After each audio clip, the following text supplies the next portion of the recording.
இதெல்லாம் பத்தி நிறைய இந்த ஹேஷியங்கள் ஜோஷியங்கள் எல்லாம் நடந்துகிட்டு இருக்கு இல்லையா? என்னப்பா இந்த விஜய் இப்பதான் வந்திருக்கிறாரு, இவர் கூட எல்லாம் யாரு வர போறான், அவங்க வர மாட்டாங்க, இவங்க வர மாட்டாங்க, அப்படி இப்படின்ட்டு நம்மளை பத்தி ஒரு அண்டர் எஸ்டிமேட் பண்ணிட்டு இருக்காங்கல்ல. அதெல்லாம் நமக்கு புதுசா என்ன?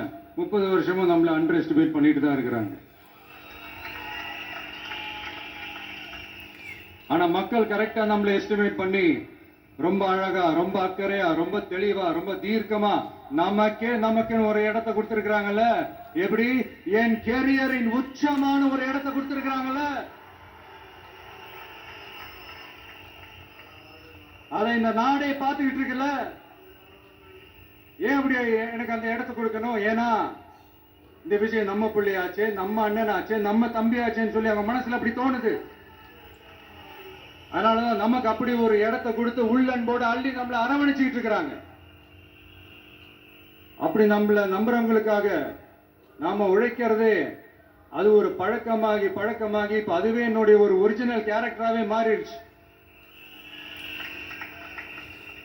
இத்தனை வருஷமா இருக்கிற அந்த உழைக்கிற குணம் அது எப்படி மாறும்? அதெல்லாம் மாறவே மாறாது. அரசியலுக்கு வந்ததுக்கு அப்புறமும் சரி, ஆட்சி அதிகாரத்துக்கு வந்ததுக்கு அப்புறமும் சரி, ஒன்னே ஒண்ணு சொல்ற, எழுதி வச்சுக்கோங்க. இதுக்கு முன்னாடி இருந்தவங்க மாதிரியோ இல்ல இப்ப இருக்கிறவங்க மாதிரியோ ஊழல் செய்யவே மாட்டான்.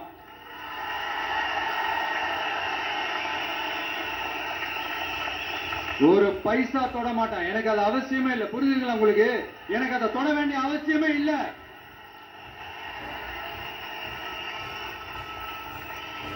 ஒரு துளி ஊழல் கரை கூட படியவே படியாது, படியவும் விட மாட்டான். நீங்க கேட்கலாம், இல்ல சினிமாவா, இல்ல முதல்வன் படமா, ஒரே நாள்ல வந்து இவர் எல்லாத்தையும் கிளீன் பண்ணிடுவாரான்னு நீங்க கேட்கலாம். ஓகே, பிராக்டிகலா அது பாசிபிள் இல்லதான். But it is a process, right? It is a process.